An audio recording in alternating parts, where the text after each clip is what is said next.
It's Friday. Oh, John's getting his picture You can't taken. see this, but we're getting our photo. No, John's getting his picture taken. Well, it's actually, you're in the shot, too. I am? Yeah. Oh, no. Don't do it. And, of course, we're dressed for radio as usual. He doesn't have his industrial strength lens. Which means I'm wearing rabbit-footed pajamas. Peter's in his clown costume. Good old time. My sombrero and swim fins. There you go. That's what we do every day here. All right. Well, it's radio. You can't see us. I mean, I could dress in a tux, and would anybody know? Yeah, because I usually comment when you do. But well, come on. When was the last time I wore a tux? I've never worn a tux in this building. You wore a nice suit when you were thinking someone was coming in. I wore a dress shirt, a button-down shirt, and slacks. And no, they were jeans. They were. I like to call them dress jeans. The swing, though, from what Peter normally wears, which is like a grizz shirt and jeans, to what he was wearing that day, was so dramatic. A button-down shirt and jeans, for crying out loud. Oh, I was going to court that day. That's what it was. Yeah. So. Anyway, but now that you know all of our secrets. Welcome to Talkback. Now, I understand you've been following what's going on outside of Paris. Yeah, there's some dramatic changes of events. I wish this story were over, that we knew what was going to happen, and that it had all been in the past. Even though we spent most of the day yesterday talking about this issue, it seems that a second terror cell has is maybe cooperating with the first two guys, or there were three. One turned himself in. The other two have holed themselves up inside of a warehouse. Right. And yesterday, I don't know if you were reading some of the headlines, you might have noticed that a female cop was shot and killed. Right. Well, it looks like that individual that shot that police officer then went with another lady yesterday evening to a deli, and they have killed at least two people. Taken others hostage. They've barricaded themselves in. Anyway, there's a British television, or at least online television, Sky News. That's they have live reporters there on the scene. So I caught some of their footage that was going on this morning, so you could hear what's actually happening. So this is just minutes old. Here we go. So we know so far that there are 6 hostages.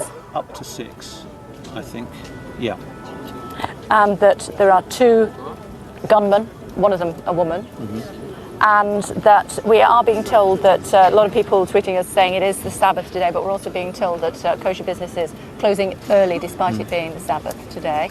Concerned about what's happening specifically because this was targeted, we believe, because it is a kosher business. Well, that will be an assumption, I suppose, but people will easily grasp the connection between a jihadi group thought responsible for this attack and an organisation like this or a premises like this, and that's obviously prompted the closure of other Jewish supermarkets, other Jewish establishments across Paris, of which there must be many.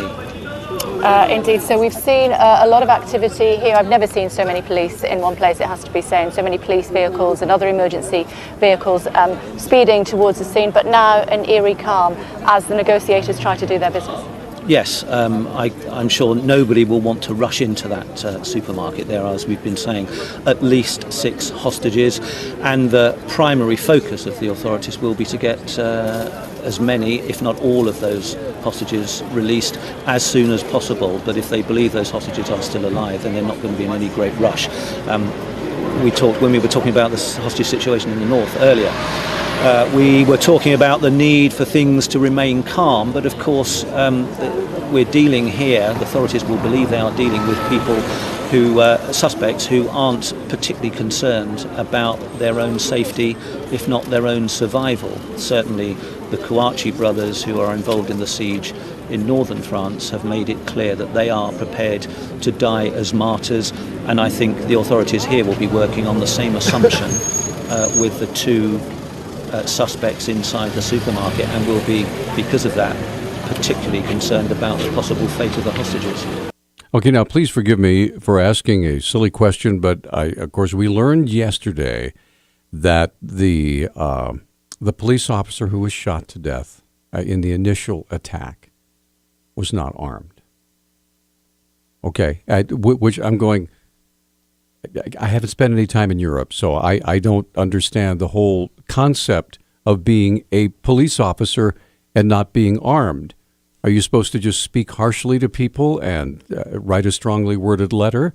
And they're going to come along nicely because you're an authority figure wearing a hat and a billy club? Or I'm assuming that the police who are manning this barricade and doing the negotiation, I'm assuming they're armed. I'm hoping that they are. They have the individual choice whether or not to be armed. They do. Well, I bet they're choosing to be armed now. I sure would. So anyway, I would ask my police officer to choose to be armed. I mean, if I were just a regular citizen. Absolutely. Because they're protecting you. Well, you see, and this is so troubling. Ever since what happened in Ferguson, Missouri, and there have been attacks on police in New York City, and I understand New Jersey. A South Dakota law enforcement officer was shot in the face yesterday. I'm not sure what the circumstances are.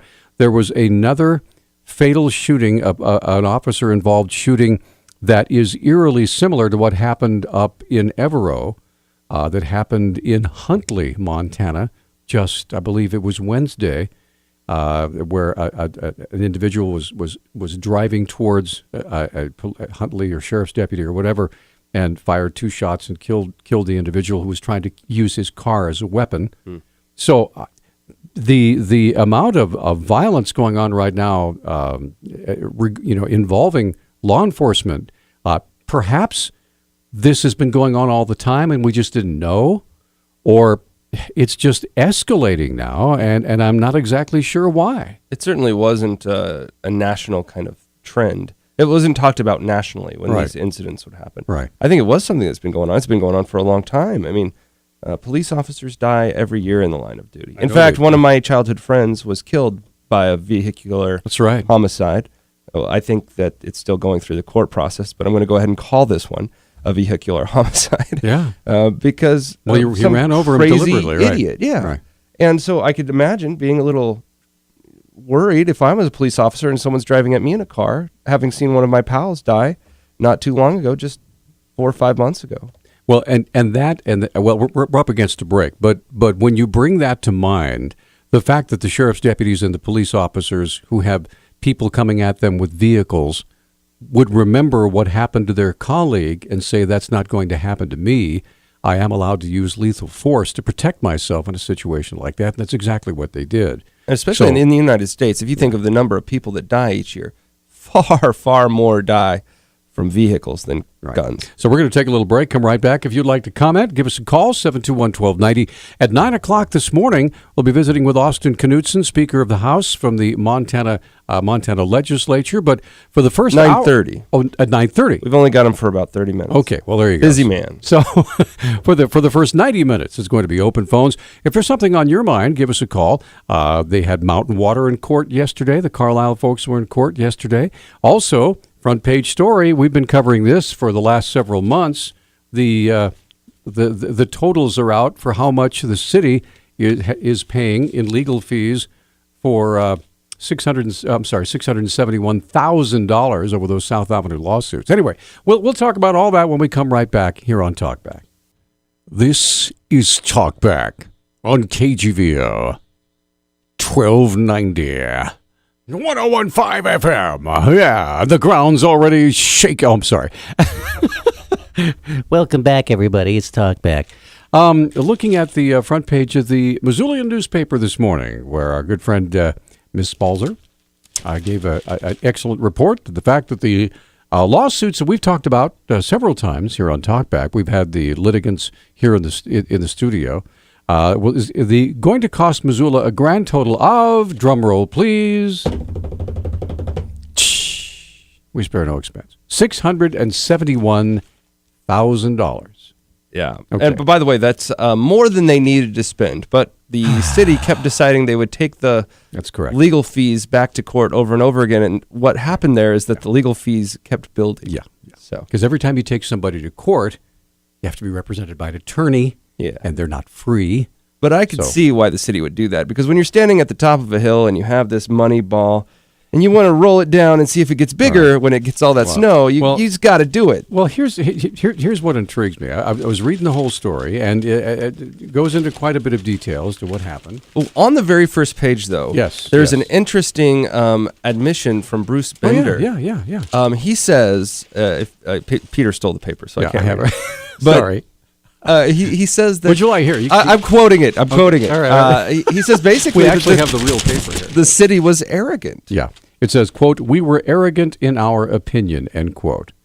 So the administrative officer in the report this week to the Missoula City Council, Chief Administrative Officer Bruce Bender said the city erred in its claim that property along South Avenue should be considered public right-of-way.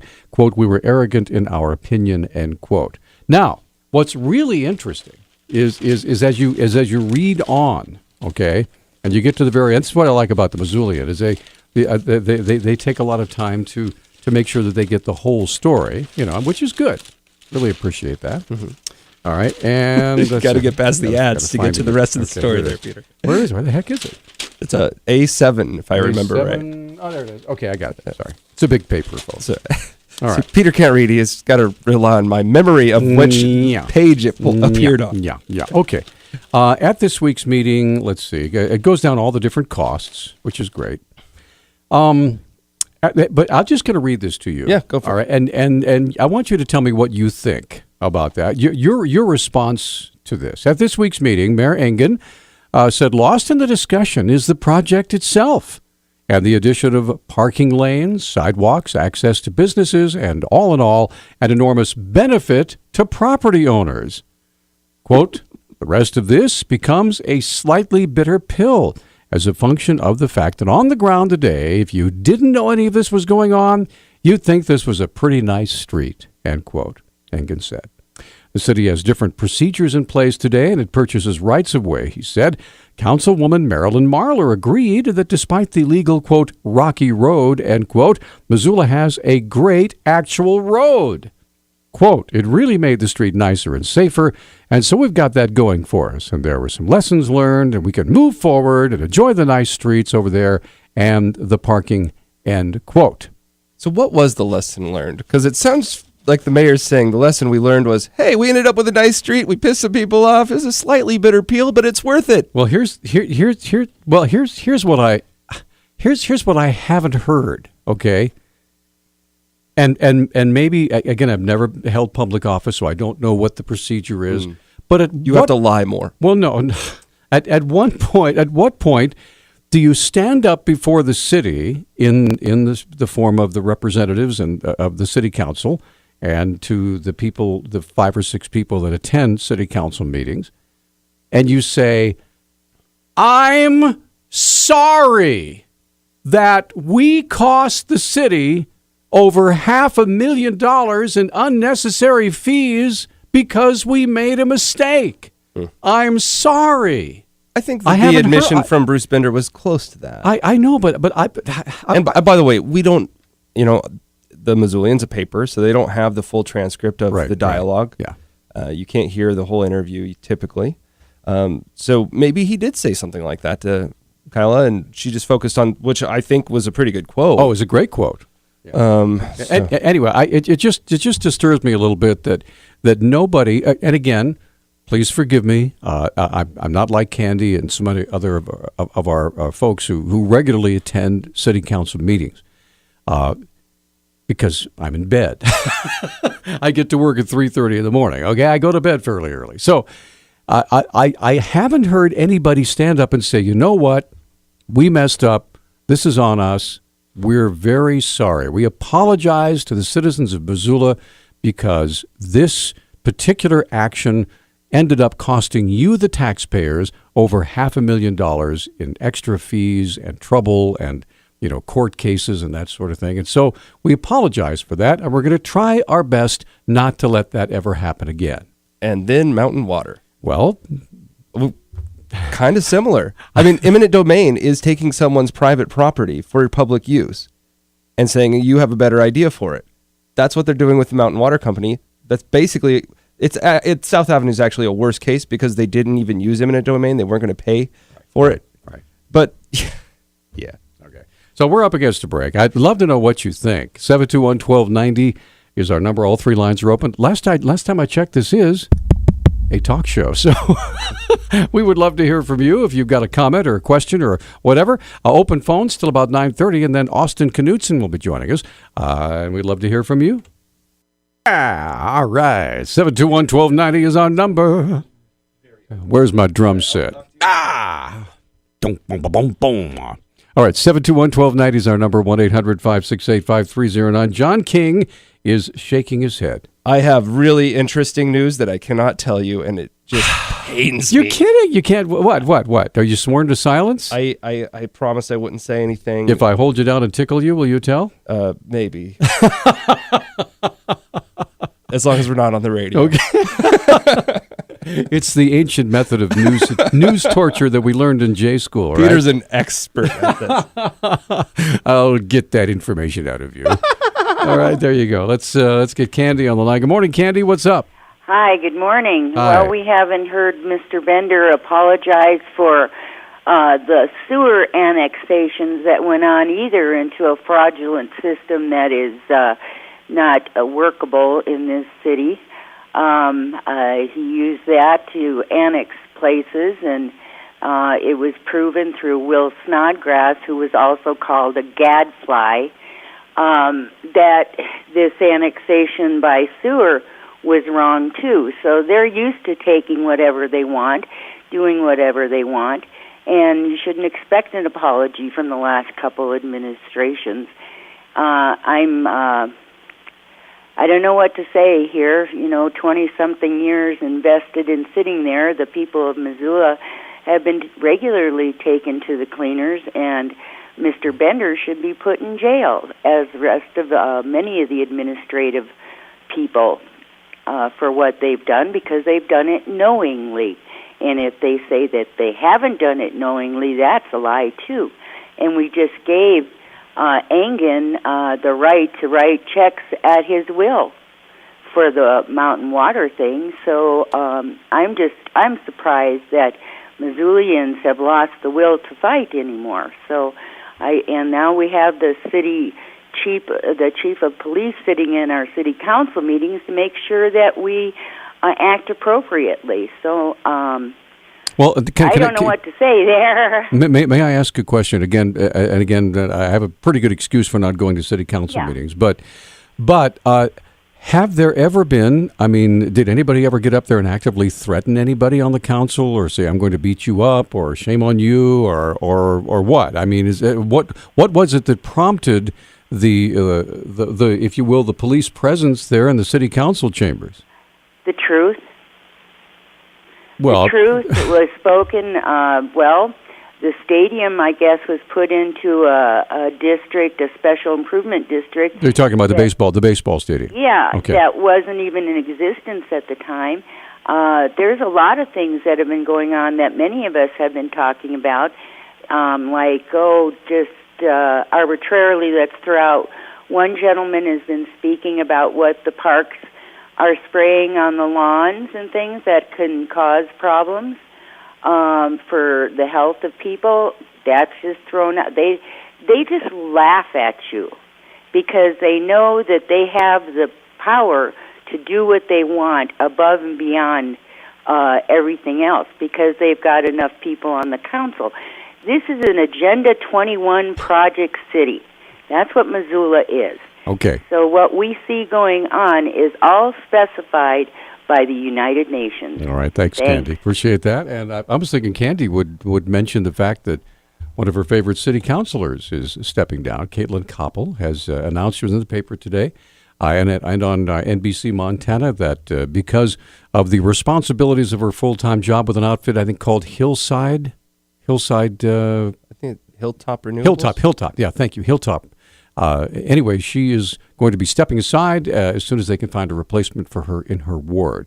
And on our Facebook page, I saw a response from Ward 4's Adam Hertz saying that what a terrific job he thought that Caitlin did, even though they come from different philosophical backgrounds, and he is going to definitely miss her on the council. So we'll see what happens. And, of course, the folks have to get together and name a replacement until the next election. Yeah, Caitlin and Adam worked together on that budget transparency game that they came to town.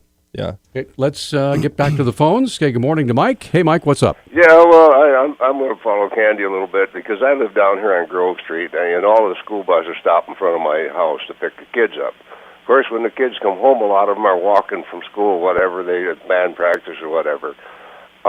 They got to walk down the middle of the stupid street because the city will not plow the street back so they can walk on the shoulder. Yet that idiotic bike path we got here, it is swept every morning literally swept with a broom. So, but that the kids, none of them use that. But they're going to get somebody killed on this Grove Street because the idiots won't plow it. Now it looks to me like them kids ought to be worth more than $3 million for waterworks that already works. The whole idea is disgusting to me. So.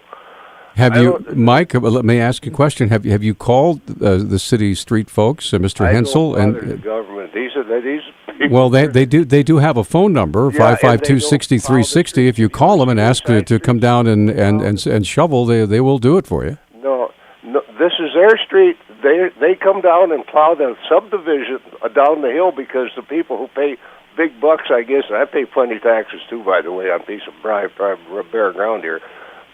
They plow their street, but they won't plow the main street on Grove Street. And these kids are going to get run over one of these days, and Okay, now refresh my memory, Mike. Where is Grove Street located? Well, it's a block. You go to Third Ave. You come down Reserve Street. It's 3rd Street West, and when you go west there, it's the first street. I got you. Right. Okay, I got you. You can't miss it, but I guarantee you, you go a block further. It's county. Everything's plowed and sanded. But the county used to have a Grove Street. The city annexed Grove Street, and they haven't figured out what a plow is for yet. They will drive up and down it with a plow up, but they don't put it down. Well, I think that would be a good comment for Mr. Hensel to hear. Well, Mr. Hensel probably tell me to take a flying leap. I don't think he would. He's a good guy. Yeah, okay. Well, if he's a good guy, I'd get his butt down here and plow the damn road. You got to tell him. You got to tell him. You can't tell Peter. You can't tell Peter. You got to tell Mr. He's Hensel. supposed to plow these roads. Nobody should have to call these boneheads and tell them, please plow our road. Okay, you Mike. idiots, you got money? Yeah. They're not omniscient. Okay, thank you, Mike. Right. Having visited with Mr. Hensel and several of the snowplow drivers, I beg to differ, Mike. They are not idiots. They're good, hardworking people. And if you've ever looked at the schedule and we published that the last time we did a story about it. They have a schedule of priorities of which streets go first. They have ones they call priority 1s, 2s, and 3s, and they get the 1s and 2s done because they're primarily bus lanes and main thoroughfares. They get the 2s right after that. The 3s are primarily residential side streets. If there's a really huge snowfall, chances are, and Brian told me this, chances are I live on a residential side street. He said, chances are it may be 3 or 4 days before we get to your street because we have to keep those main avenues clear for the bulk of traffic and for school buses. There was an asterisk, though, on the form that I saw, and at the bottom it said, Mike's house is off limits. No plowing. Anyway, yeah, just... It's a really tiny, small Really tiny. All right, we're going to come right back with more of Talk Back in just a minute. 721-1290, 1-800-568-5309. Hey, it's Friday. Yeah, that's right. Tell you a story about the Salish Kootenai tribes and the water compact. See, if they did it that way, it'd be a whole lot more interesting. If they had George Thorogood to just do a song with the new water rights compact, everybody would, oh, I like it, ba-dum. But they didn't do it that way. You should bring that bill to the legislature. Henceforth, all measures brought before this Congress shall be in rhythm and rhyme. Or rhythm and blues, as the case may be. Anyway, I do have in front of my... Albino fingers. In front of my face here, a summary of the proposed compact on ordinance for the Flathead Reservation Water Rights Settlement. So it's a CSKT Water Rights Compact. They finally got the thing, the draft put together and published yesterday. I spoke with a gal from who's actually the counsel for the Water Rights Compact. Oh. And she basically had quite a bit to say. As a matter of fact, I believe, a 12-minute interview with her on our website at newstalkkgvo.com. If you'd like, we can play that, but I will warn you, I listened to it, and after a while I'm going... Yeah. Peter told me when he came in, he's like, I have the cure for narcolepsy. if you need to go to sleep, let's just say, well, actually, I tell you what we'll do. In the absence of having a lot of callers for this morning, I think we should just go ahead and play it. What do you think? I haven't heard the interview. I couldn't tell you. Well, I'll tell you what I'll do. I will find it. I tell you, we'll take our 8:40 break right now, okay? We'll take our 8:40 break right now. When we come back, we will visit with Melissa Hornbein, who is the legal counsel for the Montana Water Rights Compact. She's the one that actually helped to draft it and put it all together. So if anybody knows what's going on, it's probably her. So I want to play that for you because I think it's important. We've had several very intense discussions about the Water Rights Compact and what it means not only on the reservation but off the reservation. And the draft agreement has been published. And we'll just get a brief preview of what it's all about when we come right back after this. And we're back on Talkback, 721-1290, 1-800-568-5309. Now, I realize that some of you may not find this terribly riveting, but I think many of you might, because we have had several discussions about the CSKT Water Rights Compact over the last years, actually since the last legislative session. The fear and trepidation of will we get our water, all that sort of thing. So let's visit, and she is Melissa Hornbein, and so she will introduce herself right now. So here we go.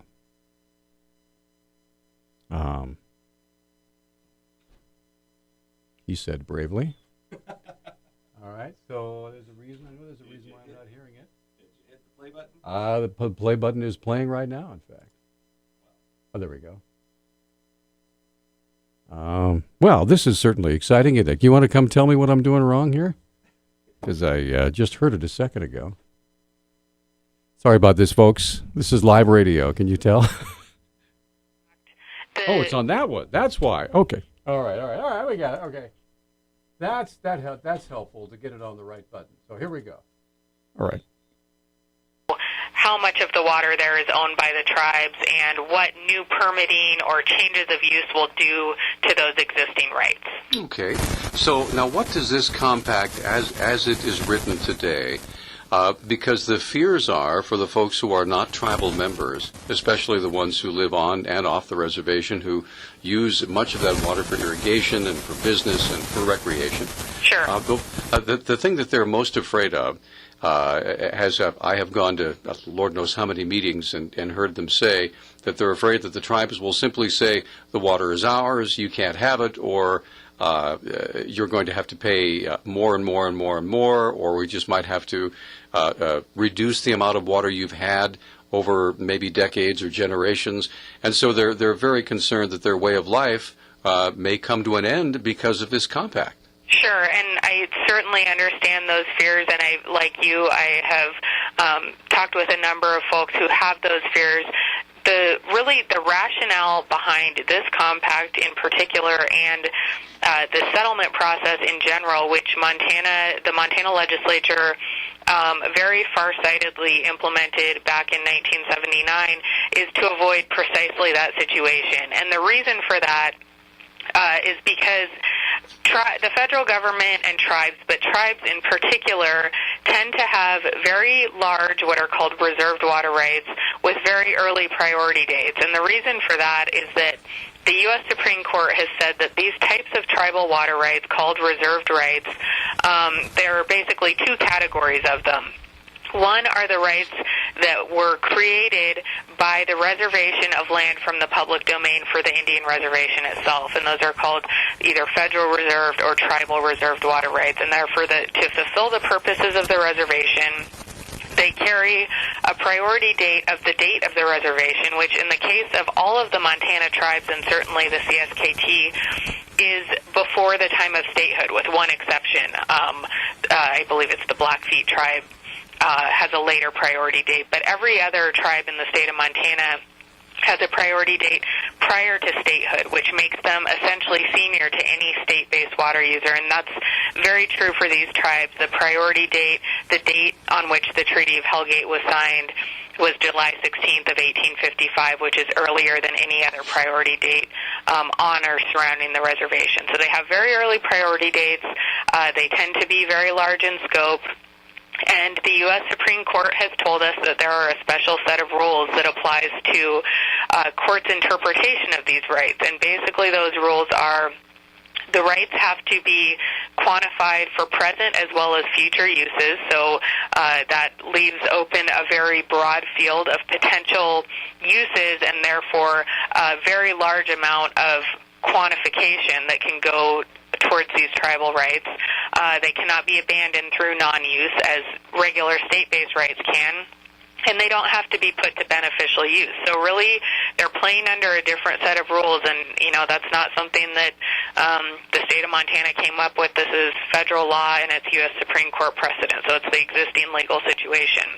All right. On top of that, tribal treaties, which is how courts interpret what these rights are for, how they quantify them, have to be interpreted in favor of the tribes and in the light that the tribes would have understood them at the time. So starting with that set of ground rules, existing state-based water users and the state as an institution is really starting at a functional disadvantage when they either enter primarily when they enter litigation with tribes to settle these claims. And that's how most of these types of tribal claims have been settled throughout the West, is through very protracted, very expensive, and very long-term litigation. That's certainly the case in the Bighorn in Wyoming, in the Snake River Basin adjudication in Idaho, in the Aquavella adjudication in Washington, and then probably most relevant currently in the Klamath Basin in Oregon, where we've seen very long-term litigation with, in many cases, pretty negative results for existing state users who have valid water rights but junior priority dates to the tribe. So really the rationale behind these negotiated settlements is that out of court we can come up with a more flexible solution in which the tribes say, okay, we will agree to these quantified water rights with these conditions on them, and in exchange we will waive our right to file any other claims within the state. That's sort of the big picture rationale. The ways that we do that in these negotiations, and in particular in this negotiation, are through very specific protections in the compact agreement. For example, in this compact, the tribes have agreed that they will not make a call, in other words, not enforce their water rights against any non-irrigation use on or off the reservation. So all existing non-irrigation uses are exempt from call. In addition to that, all smaller irrigation uses that are from groundwater, less than 100 gallons per minute, are exempt from call. Those are blanket exemptions. In addition to that, the way that we negotiated the specific water rights that are included in the compact, in many cases, they are either quantified in such a way or they are conditioned in such a way that we have protected as many existing uses as possible. It's not 100% protection, but we have come pretty close to that, and we have put in place things that protect existing uses. For example, one of the ways we do that, aside from those sort of no-call or the tribes agree not to enforce provisions, are in places like the main stem of the Flathead River north of the reservation. There are a number of large-scale state-based irrigation uses out of that section of the river. All right, there we go. So we're going to pause right there for just a moment, and it goes on for a few more minutes. But you kind of get the. This is a very, very lengthy. I believe the actual compact is more than like 56 pages. And plus, I think a lot of the compact refers to other documents that you have to go look up and add to it. Exactly. So it's kind of like trying to do research for the U.S. Constitution, which Rob Nadelson went all the way over to England to do. But anyway, but right now, I think it's very interesting, and one of the reasons we're kind of interrupting that is I want to get back on the phone to a topic we had been discussing earlier, and that's plowing the streets during a snowstorm. And I had some good things to say about my friend Brian Hensel, and by golly, here he is. Good morning, Brian.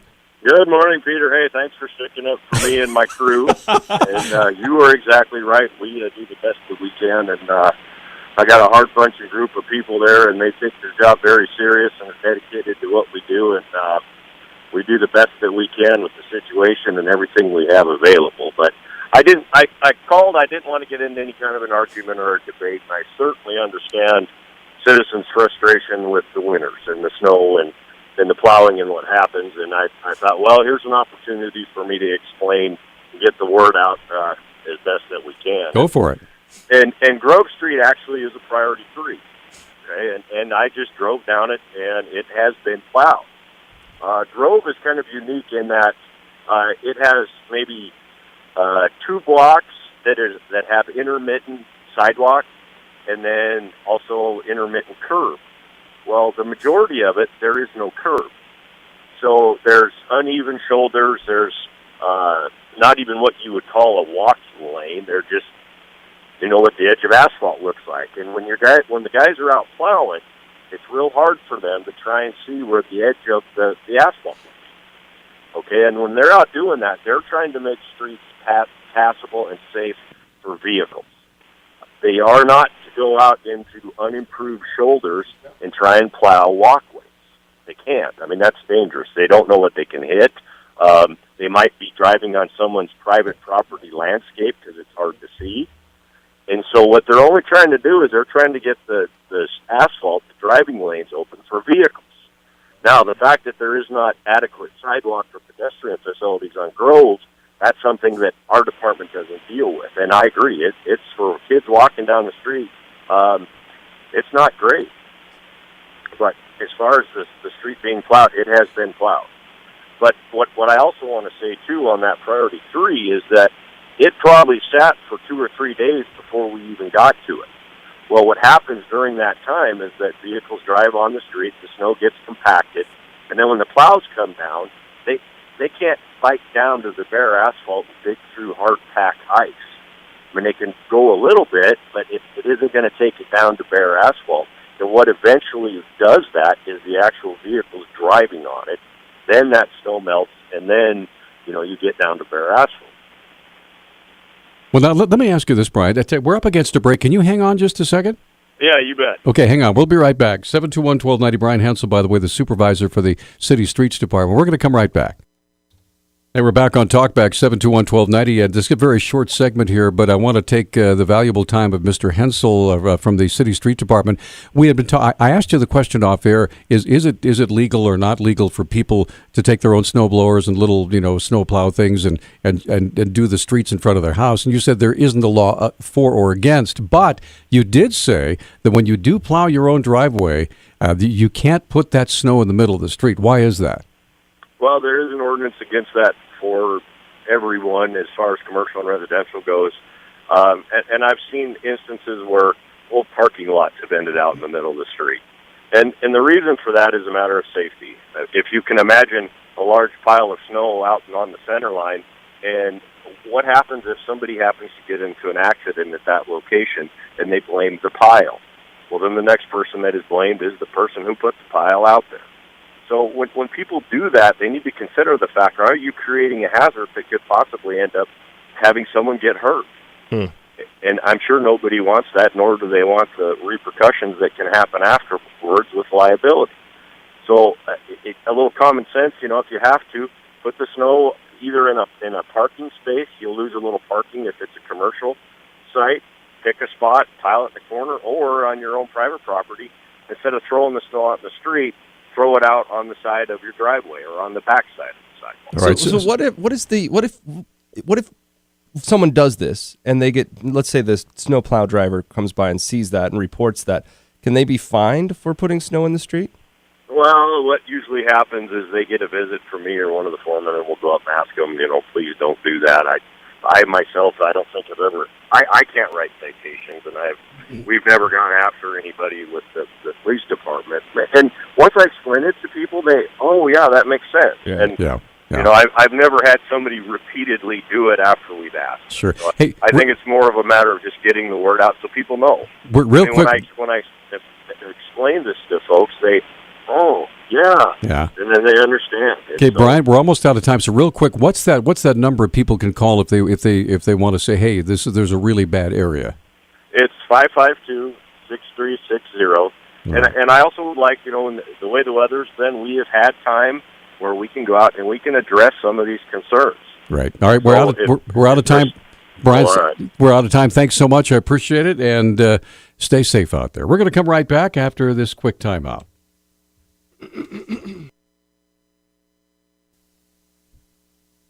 Welcome, everybody. Welcome back to Talk Back. First half hour brought to you by Bitterroot Motors, where they've been doing it right for more than 42 years now. Temp Right service called Team Blue, 728-1111. And the Mustard Seed Restaurant.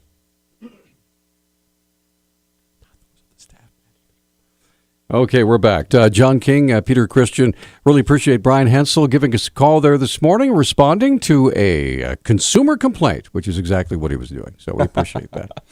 And by the way, he also gave us his cell phone. He says that the people in Missoula pay for his cell phone. They're free to have it. So you want to give him the number? Well, didn't he tell us that's what we could do? Yeah, I guess so. All right. It's hold on. Let me grab it. By the way, I also have in my hands here money for my listeners. I need you to give me a call and tell us what to talk about. These are cards for the Man Shop. So if you know a guy that needs a haircut, which I've never seen a guy that didn't, they're $20 worth of a haircut at the Man Shop. Okay, well, there you go. Give us a call at 721-1290 for those.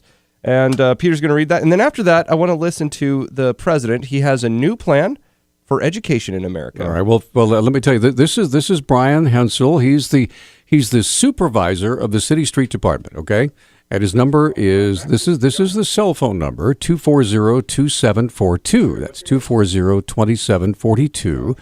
And he also, of course, has this is the number you call the city street department to report a road that needs to be plowed or sanded or whatever. And that number is 552-6360. So that's 552-6360. So there you go. Now, the President of the United States, in order to form a more that's a different speech. Anyway, he is actually on Air Force One. When he is making this, he's making plans to write up his State of the Union speech, which, of course, the president does in January of each year of his term. So let's see what the President of the United States has to say. I'm here on Air Force One, just leaving Detroit, on my way to Phoenix. What we're doing is we're doing a little preview of the State of the Union. There are a lot of things I want to talk about, and I figured why wait for 2 weeks. Let me start describing what I hope we can accomplish together in 2015. But what I'm also going to do is announce a proposal that I'm going to be making to make sure that community college is accessible for everybody. Put simply, what I'd like to do is to see the first 2 years of community college free for everybody who's willing to work for it. That's right, free for everybody who's willing to work for it. It's something that we can accomplish, and it's something that'll train our workforce so that we can compete with anybody in the world. And I hope we've got a chance to make sure that Congress gets behind these kinds of efforts to ensure that even as we rebound and grow in 2015, that it benefits everybody and not just some. Okay, there you go. The President of the United States wants to have free community college education for all states. And was just looking at the community colleges listed here in Montana. And Michelle, we'll get to your call here in just a second, different topic.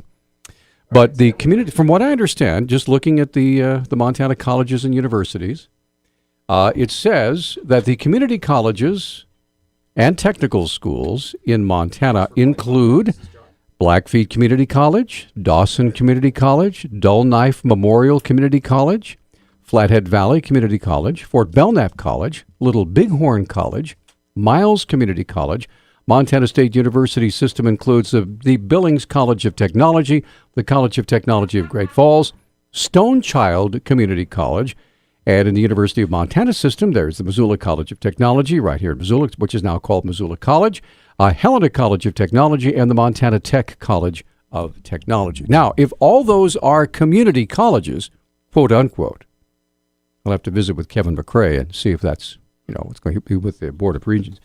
And the president wants citizens of the state to be able to go to those colleges for free. If they're quote willing to work for it, end quote. Willing to work for it. Okay. What that means, we don't know. Yeah. Just so everybody knows, most of these colleges are run by states. Right. So I don't know how the federal government gets involved with that. Well, would they give a subsidy to the states? The federal and the states government has never really had any problem telling the states what to do. Fair enough. Have they? I don't know. So, but I guess my basic point on that is that to make this happen, there's either going to have to be an element of cooperation between the states and the federal government, right, or there's going to have to be a loss of state freedom on this issue to the federal government. Well, let's put it this way. It's not free to go to community college. I happen to know because my son went to the Missoula Missoula College of Technology, as did your wife. It's not free. No. And it is a lot cheaper than a lot of other well, options, that's true, but it's still not free. Right. And by the way, there is no free lunch. A maxim the government would be well to learn. All right. I tell you what, I promised Michelle I'd get her on first, a little bit off topic here. But Michelle, what did you want to say? Okay, basically, I'm a concerned citizen, and I've been in Montana for a long time, and I'm just noticing that all the shootings that are going on by officers are justified, but yet an average citizen who is wants to investigate, like if there's a shooting, like they do a shooting, it takes like weeks for the police to investigate, but yet for an average officer who shoots a person, or as I call it, a justified crime, like the one in Bozeman yesterday. Well, it's not called a justified crime. It's called justifiable homicide. Right. If it is indeed, and I don't know if all of them have been found to be justifiable homicides. Is it always justified? Why is it that they are above the law and their investigations last maybe a week to 2 weeks, but if you're trying to investigate something and go through them, it takes months. And you're wrong, and they're right. You understand what I'm saying? It's just starting to look really bad. I get a sense of what you're saying, but I go ahead. I was going to say I get a sense of what you're saying, but I don't see exactly what you're saying. For example, we had not too long ago a case where it never even went to court. Over here at the Fox Club shooting, where an individual who was not a police officer shot another person. Right. It never went to court because they felt that it was a justifiable homicide. I went to that coroner's inquest. I sat through every minute of it, and the gentleman who was the shooter was able to convince the jurors, which is, by the way, just a regular panel of just like a normal jury. He was able to convince the jurors that the only way he could defend his life was to fatally shoot the man. They agreed with him, and he was not charged. Now, that doesn't mean that there won't be some sort of a civil action taken by the family against him, okay? And that may happen in the future. I don't know. I haven't heard anything about it. But I watched that process, and it seemed fair to me. Okay, but what I'm saying is, doesn't it seem to you that it seems like a lot of officers are doing a lot more justified homicides? Well, maybe that's because people are trying to kill them. Well, that too. Do you really think so? I mean, yes, I do think that the rubber bullets or the tasers or something, that they try first and then aim to kill you. Well, we'll just take a step back and understand the average Montanan probably won't come into a hot situation where they're faced with the likelihood of death from another individual. I haven't had that happen my entire life. The only times I've almost died were by a grizzly bear in a car accident. Okay. Actually, no, that's not true. The Bitterroot River almost killed me once too. It's across the country. But police officers every day, they're dealing with the criminal element. So they come into situations where people have guns or cars and are hoping to drive them over the police officer or some other horrible thing to kill that officer.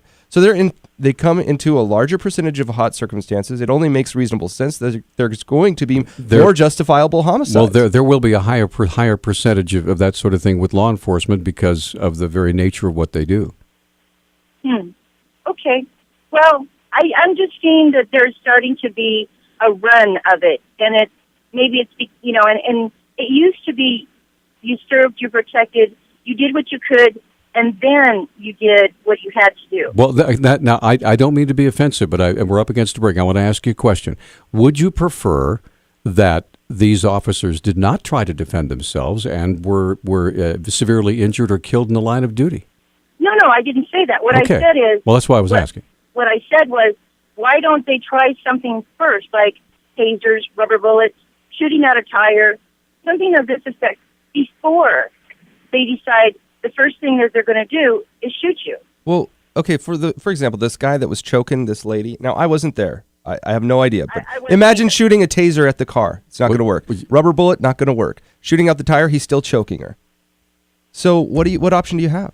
But the car was stopped when he was choking her, right or wrong? I wasn't there. I think it was stopped, though.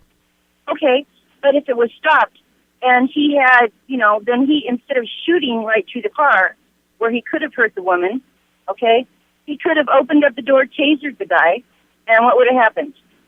Well, you know what? I am right? sure, Michelle, that's all going to come out in the coroner's inquest. Right. Okay, and it'll be heard by a jury, and I don't know that for sure that there's going to be a coroner's inquest, but we'll see. All right, and we will follow that story very closely. Well, thanks anyway. I was just saying that I actually was thinking that there's getting to be too much of a run and too much of a gun pulling instead of, Well, thanks for your call, Michelle. Pretty appreciate it. We're way, way, way past a break. I'm so sorry. Catherine and Sam will get you guys on here in just a second. I'm sure that's going to spark a lot of calls. 721-1290 is our number. We'll be right back with more in just a moment. Is it really? Oh, yeah. 721-1290 is the number. This is Talkback. All of a sudden, we got real busy. Yeah. Right. I also have a bunch of action on the Facebook page. Let me read some of that, and then we'll get a response from a listener to Michelle.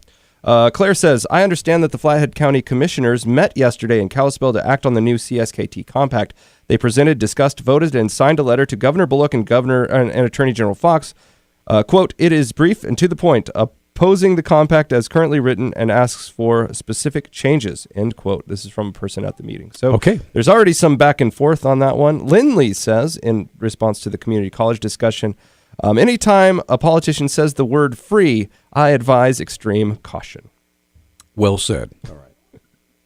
Go ahead to the... Free. All right. Katie, good morning. You wanted to respond to what Michelle said. Please go ahead. I did. My point, and I got on the internet real quickly to see if I could find some stats. I didn't have time. I'm sure there are statistics available. But my point in response to Michelle is that chances are those kinds of interactions are happening all the time nationwide. Policemen who are involved in, confrontations, who are using their rubber bullets or their tasers or able to, disarm, the offender. We're not hearing about those because those aren't the ones that are making the news. Those are things that are being taken care of. Occasionally, a policeman comes into a situation. We had one here in Hamilton a couple years ago where he had to defend himself. The other, the driver of the car he pulled over pulled a gun on him. And policemen are trained, and they, have experience every day in confronting people, and they have to make decisions. Perhaps sometimes they made the wrong decision, but they're doing that in order to protect the public, and I would actually support them in those efforts to protect the public, because I lived right down the street from where the shooting occurred. And Which shooting? There was one a couple years ago when a policeman in Hamilton pulled a man over. The man pulled a gun on him, shot at him, and then sped off. He ended up hitting a transformer. All the electricity went out. Do you remember that? I wasn't there, but I can imagine it was pretty notable for the people in the area. Yeah. Well, thanks for happen. Thanks for your. Michelle needs to recognize that they're happening all the time, but you don't hear about those because they're taken care of. The ones that hit the news are the ones where something unfortunate has happened, and I'm sure that our little friend Irina Cates, who is now in police, who used to be in the media, would have all kinds of good input on those kinds of Sure. Hey, Katie, thanks for the call, and I think. What's happening now with what's happened in New York City, with what's happened in Ferguson, Missouri, and all the other police shootings is the spotlight. Anytime now, whenever in the country, it's called flagging. Whenever there is an officer involved shooting, it will come to the front of the news all over the country. It'll be headline news. By the way, and this is a very comforting. We spoke last year with the state statistician for crime. Learned that Montana violent crimes had been on the decline. I think they peaked back in the 90s. Nationally, I know that's true. Peaked back in the 90s. So this sort of stuff, it's horrible when it happens. It gets called to our attention because of the media, but it's happening a lot less than it used to. Catherine, Sam, and John, if you guys will hold, we went really long in the last segment, so this is a little bit shorter. We're going to come right back after this quick timeout and get our callers, and then we have a guest on, hopefully, at 9:30. Talk back, rolling right along, 721-1290. Want to get as many calls in as we can before our guest arrives at 9:30. So let's get Catherine on first. Catherine, what's up? Good morning. Just with regard to the free community college proposal, when I read that this morning, I saw attached to it an estimated actual cost to the taxpayers. Okay. And that would be $34 billion. Oh, there you go. To get it up and running. Sure. And that does not, of course, include the year-to-year expenses. So just thought I'd add that into the mix. Perfect. Thanks for adding that in. Thanks for the call. Sam, you're on Talkback. Hi. Hello. Can you hear me? Yes, sir. What's going on? All right. So I'm writing a research paper for my writing class, and it's about underage substance abuse. Okay. And I just wanted to know quickly, just a few thoughts you have on that. On underage substance abuse? Yeah. Don't do it. Well, I think one of the things that's interesting is the number of pharmaceutical drugs, not what you would think of as like marijuana and meth and that sort of thing. Right. Those types of drugs that get abused by the underage because they find them in their parents' rooms, or they start using things that they find in the medicine cabinet. It's a kind of unspoken thing, but it's very, very common in the US. Yeah, as a matter of fact, some elderly folks are sometimes get overprescribed with pain medications after a surgery, and they forget about them. They sit up there in the medicine cabinet, and you've got a bottle full of 20 or 30 Loratabs that you forget is there. Well, you get a teenager that grabs onto that. Well, off they go. Mm-hmm. One of the other things I would when you're younger, obviously those things have an impact on you for the rest of your life. Right. I'm interested in something I would like to study if I were to go back to school. It'd be like the psychological impacts of using drugs at a young age. I'm going to throw one that'll piss people off, but marijuana and schizophrenia, for example. But there's others that have led to concerns by those that have looked into it. Right. Does that help you, Sam? Yeah, I just wanted to make another quick comment. Go ahead. I actually struggled with underage substance abuse for quite a while, and then I had to go to rehabilitation, and that included prescription drugs. And since I've been back, I've been really involved with the community trying to help out, and that includes my mom, too. And she's there's a big campaign going on throughout Missoula with the Missoula Underage Substance Abuse Prevention. That's my friend Brandy Tyree is in charge of that. Brandy Tyree. She's a great lady. Board meeting yesterday, and so they have commercials going on everywhere. Great. And it's my mom's in them, and appreciate it. Hey Sam, we got to run, but thank you and best of luck to you. Thank you. You take care. Thanks for trying to have a positive impact on your community. Good job, John. Good morning. You're on Talkback. Hi. Hi. Yes. Thanks, Sam. I wanted to go back to the comments about police shootings. Sure. And just throw it out there. Wasn't Marcus Karma's state of mind that his family and his life was in danger when he shot the? That's what the defense argued. That was the argument. Yes. Okay. But the jury did not see it that way. The jury saw it as being premeditated, and the fact that he shot into a darkened garage without the faintest idea what was actually in there, they found that to be deliberate homicide. Agree or disagree? That's what the jury found. Yeah, thanks. All right, thanks for the call. And Rex, thank you for holding, sir. You're on Talkback. Go ahead. Is this me, Rick? Yes, sir. Is it it's Rick? Oh, I'm sorry, Rick. Go ahead. I spelled that wrong. I'm sorry. Yeah, I just wanted to respond. There was a woman that called in about police and using excessive force, and I'm really sick and tired of people, maybe thanks to Reverend Sharpton, which is a joke in himself, but the police are out there protecting us, putting their lives on the line for us. Every day.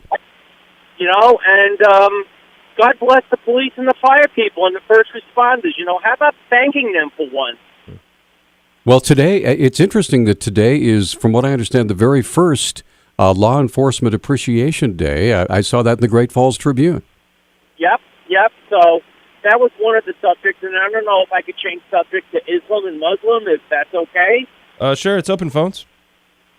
Okay, also, sick of seeing this stuff about extreme radicalism with Islam. If you have studied the Quran, if you have read the Quran, it's all the same. If you follow that book, it's pure evil. So, I am sick of these liberal broadcasts that talk about extreme radical Islam. And then if you want to even get a step further, what's been radicalized? 10%? 20%? Well, 10% of 1.6 billion is 160 million. There's a holy war going on against us. It's about time we wake up to that. All right, Rick, thanks for the call. Appreciate that. And we had Dr. Mirdad Kia on yesterday at the Montana World Affairs Council.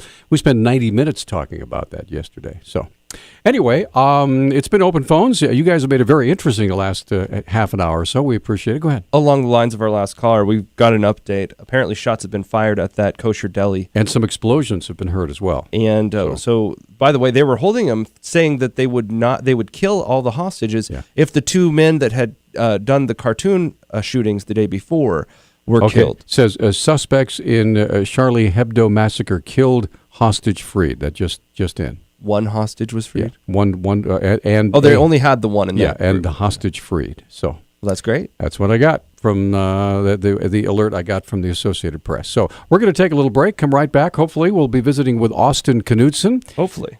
He's supposed to call us, right? I assume so. We'll find out. If not, we'll rock on with open phones. That's okay. We got another half an hour to go on the show. Our telephone number is 721-1290, 1-800-568-5309. Or, if you would like, we would be more than happy to share your comments on our Facebook page. So we're coming right back. It's Friday, and thanks for joining us here on Talkback. 721-1290 is our number, and we are privileged to have with us the Speaker of the House of the Montana Legislature, Austin Knudsen, and the one burning question, Austin, that everybody wants to know. What are you wearing? Well, how in-depth of detail do you want me to go? I'm sorry. We just had to throw that out there. I understand that the whole dress code thing is a non sequitur now, right? Fortunately, that one has gone away. Okay, all right. We're no longer talking about that. Everyone is clothed appropriately, and we're doing just fine. I wanted to ask you what it's like. Obviously, you haven't been Speaker of the House as your first run at the job. How have things panned out so far? Are they what you expected? Is it different, or is it easier or harder than you had anticipated? Well, I mean, coming in, it wasn't a total unknown to me. Last session I was the Speaker Pro Tem, and so I just kind of was a fly on the wall for a lot of what went on last session. I got to observe Speaker Blaisdell, be involved in a lot of the things he was involved in. So, I mean, it wasn't a complete unknown to me. I guess what wasn't unknown to me is just the amount of pressure that's put on the speaker and the amount of responsibility. I mean, having to be a spokesperson for not only the entire legislature but specifically for 59 other Republicans. It's kind of a tough job.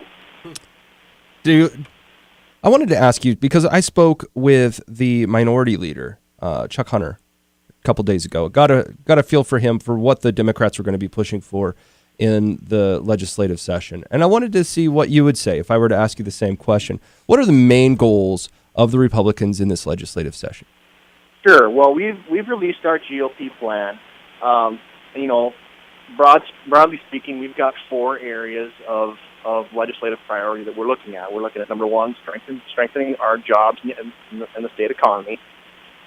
Number 2, we're looking to put students and parents first as far as education.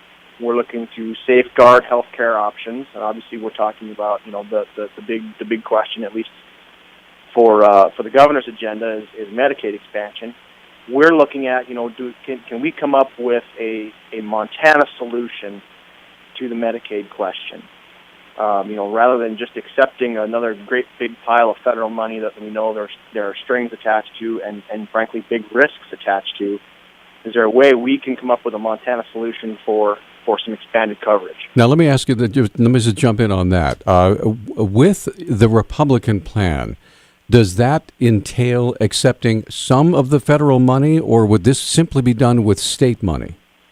Right now, we're looking at accepting $0 federal dollars. Okay. We're going to try to tighten up budgets. We're going to try to look for waste, fraud, and abuse, which exists, and we're going to try to use that money that we save to expand some coverage to some people that we recognize have some coverage gaps. I think that's important to note, because I think the assumption for most people when they hear the Republicans want to find a way to just kind of fine-tune that a little bit with Medicaid, what they're hearing is, well, we'll just accept some of that federal money, but not all that federal money. And then people on the other side will say, well, if you're going to accept some, why not just accept all of it?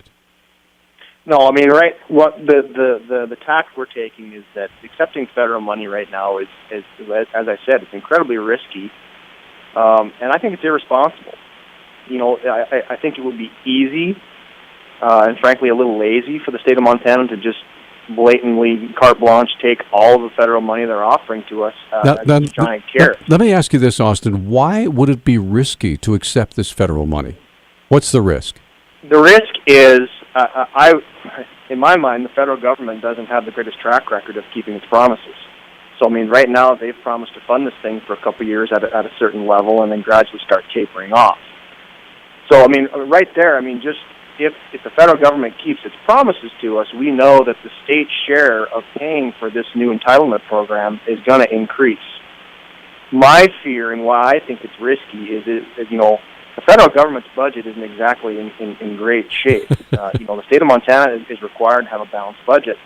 We can't spend more than we take in. The federal government doesn't have that constraint. They're spending borrowed money every day. We're $18 trillion in debt. Those debts are going to come home to roost. What happens when if the federal government were to just say to us, hey, you know what, state of Montana, we can't afford to pay you this money anymore. Go ahead and cover this yourself tomorrow. So basically what be a funded mandate all of a sudden becomes an unfunded mandate. Exactly. Okay. Yeah. And it would be significant. I mean, with the amount of money we're talking about, you'd be talking about a quarter of the state's biennial budget having to suddenly go to this Medicaid expansion program and this new population being covered by it. Now you're talking about the legislature having to make really tough decisions about what do we cut in the state government to fund that. Now, let me ask you this, Austin. How much money have you guys proposed to fund your plan? I have to tell you that the bills are not drafted yet. Okay. I don't have any fiscal notes. I don't have any hard numbers for you yet. Okay. What I can tell you is that the fiscal note for House Bill 598 last session, which was the governor's Medicaid expansion plan, it was between $500 and $600 million on that fiscal note. Wow. So we're talking about a significant amount of money here. Okay. One of the things that Republicans and Democrats both talk about, and will almost certainly get some funding this year, is infrastructure projects across Montana. When I spoke with Chuck Hunter the other day, he said it was the number one priority. Actually, he said something kind of cheesy like, Our number one priority is Montana families or something like that. It's like, the Republicans are going to say the same thing. So get to the heart of it. How do you support families and the economy and all that jazz? And he got off to talking about how they wanted to fund infrastructure projects and more of them because they were going to use a combination of bonds and cash on hand to fund those projects. I want to get your response, where there might be disagreement between the two parties on this issue. Sure. Well, first of all, I'm going to tell Chuck that you told him he was cheesy. Well, let me just say, almost every politician's a little cheesy when it comes to that first opening line. They always say, I stand for family and economy and government and giant eagles on flagpoles. Apple pie. Yeah. All Yeah. those things. Yeah. So, I mean, I think at the outset, your observation is correct. Both parties were talking about infrastructure. We're both interested in funding infrastructure programs in Montana. Obviously, for me, I'm from northeastern Montana. My family farm, we are 30 miles from Williston, North Dakota. I mean, we are right in the middle of the Bakken development going on out there. I can see from my back door the infrastructure needs. I'm very interested in getting some infrastructure funding for the state of Montana. The question is, so I don't think there's any question that there's bipartisan appetite for infrastructure spending. The question is, how are we going to pay for it? And, in its simplest terms, the governor wants to borrow money through bonding, and he wants to pay interest. I and the rest of the Republicans don't really see a reason for that because we're sitting on a state budget surplus. That's tax revenue. It's not money we've made. It's not money we've gotten from investments. That's tax revenue we've collected from the taxpayers in excess of what we need to operate the government. I think we can do some tax relief. We can give that back, but we can also spend some of that money on these infrastructure projects. So how do you choose? We got to go to a break. Yeah. I want to get back. I want to ask you, how do you choose the infrastructure projects you're going to spend money? Because obviously, if Chuck is right, the Republicans are going to be able to fund less infrastructure improvement. So that question of which projects get the money is even more of an elevated question because it's more at the fore. Well, not only that, but how do you not politicize that decision? I mean, Right. how do you make sure it goes to the projects that are not necessarily in, the guy with the arm around your shoulder, his district, as opposed to the ones who really need the money? Right, So- like Missoula, we need money to fight this water compact or this water lawsuit. It's clear that we need all kinds of money from the state to do this. I don't think they've asked for You don't it think yet. they're going to send it this way? I don't think so. We'll be right back with more in a moment. Oh, yeah. 721-1290 is our number, 1-800-568-5309. This is Talkback, and that's John King, and I'm Peter Christian. Joining us on the telephone this morning, Austin Knudsen of course, he's the Speaker of the House of the Montana Legislature. He's a Republican, and we're right in the middle of talking about money and infrastructure. Money. So how do you not politicize that decision, Austin, in maybe finding somebody to figure out what are the most worthy infrastructure needs in Montana? Well, that's the trick. I mean, of course, everyone's got their pet projects in their backyard, and at the end of the day, we have to be able to get 51 votes to pass an infrastructure bill in the House and 26 in the Senate. What we've done, so to back up, I mean, there are several infrastructure bills in play here. We haven't identified one that, okay, that's the one that we're going to run with. This is going to be the one. There are several different ideas out there by lots of different legislators from all over the state. So, I mean, with that said, the trick definitely is going to be trying to figure out some sort of a metric to determine what projects get funded. A lot of people are talking about using the TSET model, which is, of course, the Treasure State Endowment Program, which is grants that are granted from the Coal Severance Trust. The tricky part about that one is that it's done through DNRC. There's a lot of administrative costs, and from my perspective, I mean, TSEP is great, but TSEP tends to throw money at everybody, so everybody gets a little bit. There's a big pot of money, and we don't want to tell these projects no. So, if you've got a $13 million sewer expansion, Montana town, we're going to give you $100,000. That doesn't go very far. So what we're hoping to do is have something with a little more targeted, a little better metric to it to really determine what communities need these projects. But does the targeting also make it a little less fair? I mean, obviously not everyone's going to get a little bit of money, but you have to prioritize some communities over others, right? Yeah, you'll definitely have to. And it might be a situation where we break these things out into different bills rather than do one giant infrastructure bill. So, I mean, for instance, what I'd like to see happen with the Eastern Montana infrastructure is, the governor's big push is to have the Department of Commerce run all these grant programs and handle all of that money. The fact is, Commerce takes a big chunk of that for administration fees. Oh boy! I think the Board of Oil and Gas is particularly suited to handle that stuff for Eastern Montana. They've got the staff already in place. We've talked to them. They tell us, hey, we think we can do this, and we don't need any more full-time employees. Right now, my question to you, when it comes to infrastructure, many times some of the infrastructural, if that's a word, projects such as bridges, roads, whatever, can be funded in several different ways, not just through the state. So how do you figure that out about those partnerships to try to get things done? Yeah, and again, I think that's a great question. There's a lot of federal funding involved in our state highways and our state bridges, no question about that. Well, and then you ask the threshold question. I mean, how wide are we going to open this door? I mean, what are we defining as infrastructure? Does that include just water and sewer projects? Or are we not talking about roads and bridges? Do we throw the door open even further? Are we talking about schools, school maintenance? There's a lot of deferred maintenance on a lot of our school buildings in the state of Montana that needs to be done. Again, I'd say it's day 4. We've got a lot of bills in the here, and we don't know the answer to. Oh, come on, Austin! You're not wimping out on us already, are you? All right, let's change topic a little bit, because one of the other things that Chuck told me was a priority was education. In this bundle of fun, we've got early pre-K education as a topic. We also have, and I brought this up with Chuck. I said, well, what are your thoughts on charter schools or allowing voucher programs or whatever might come up in this legislative session? And just give me your ideas. Basically, the idea from Chuck's point of view is we're opposed to all of it. We only support public education. Yeah, yay public, private, yeah. Right. So I wanted to get your side of things on this. Well, sure. I mean, personally speaking, I think speaking for a majority of the Republican House caucus, we support school choice. School choice has been proven very successful in areas that are whether they're economically depressed or just educationally depressed across the country. Washington, D.C., Detroit has got a very successful school choice program. It's been shown successful.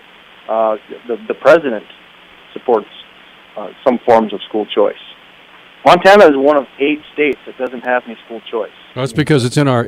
I've been told over and over again that it's in our state constitution that you can't spend any state money on something that isn't a state school. Well, you were told that by Eric Fever, the head of MEA MFT. So how do you respond to that, Austin? Well, the language in the Constitution says we can't fund a secular school. Okay. That's the distinction. There's nothing that prohibits money spent on alternative public schools. So I mean, to me, that's a hollow argument. Sure, we can't state fund a religious school. I don't think there's any question about that constitutionally. But this carte blanche idea that we can't fund any kind of alternative school through public funding is just not true. Well, what about? Oh, go ahead. Sorry. No, that's okay. I mean, I was just going to make the point that I find it ironic that we encourage choice in everything we do in our lives, and we abhor monopolies to the point that we've got federal legislation on antitrust and anti-monopoly, and yet somehow we're being told that it's okay to have a monopoly on education in Montana. All right, but with that, we're going to take a 1-minute break. Austin Knudsen, kind enough to share a half an hour of his time with us this morning. We're very busy as a Speaker of the House. We'll continue. If you have a question or a comment, we still have time for calls at 721-1290. We will be right back. Oh, yeah, just a few minutes left on Talk Back. I'm Peter Christian. Of course, John King's over there, our show producer. Austin Knudsen, Speaker of the House of the Montana Legislature, on the line. And we do have folks who want to visit with you. All of a sudden, you're a rock star, Austin. Catherine, good morning. You are on with Austin. Hi. Question, Austin, is the legislature have they in the past, or will they consider looking at getting grants from private foundations?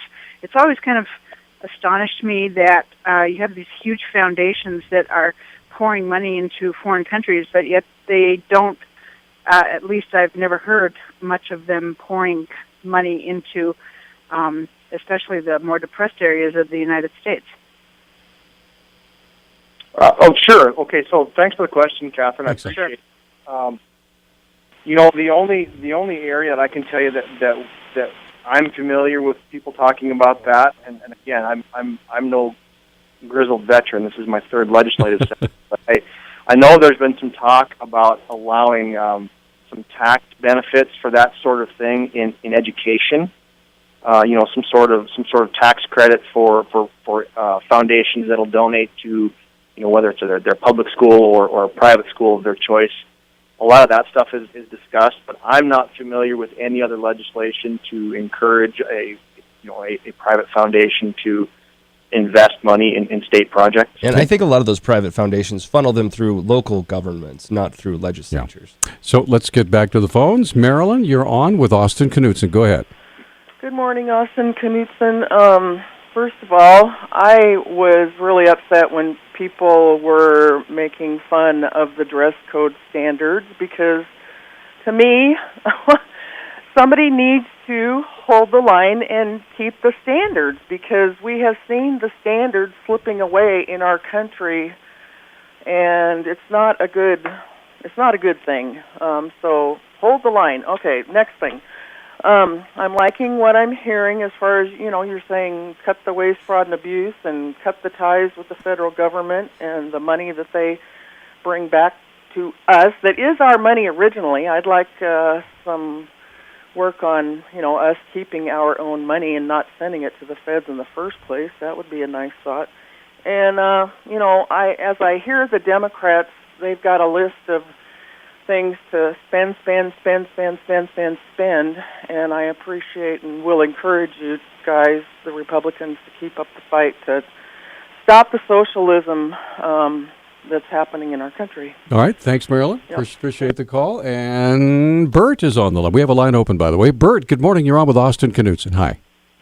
Hi there, Mr. Speaker. I just have a quick question. I'm real concerned with the growth in government, especially the federal level, but also I see that Governor Bullock, he seems to all his priorities just want to expand government. I just want to know what the Republican plan is to sort of abate that and to sort of halt the growth in government. Okay, thanks, Bert. So what do you think, Austin? Is there a plan in place to do that?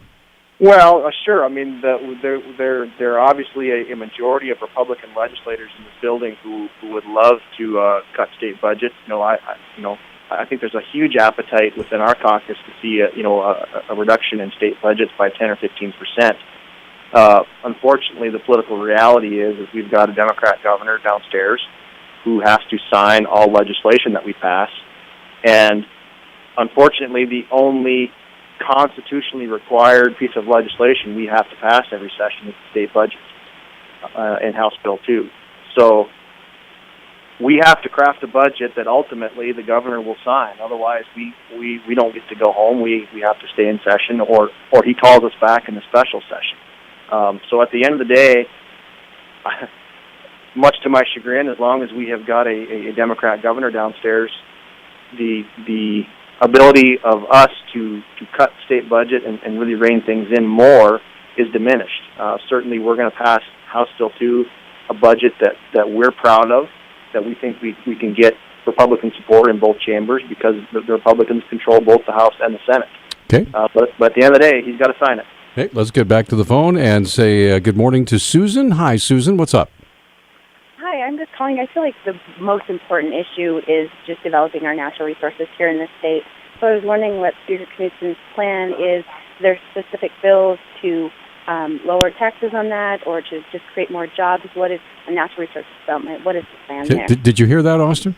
I did not. Okay, well, she said she's very concerned about developing natural resources in the state, and that is there a plan in place to try to give tax credits or whatever to energy to try to develop our natural resources more fully?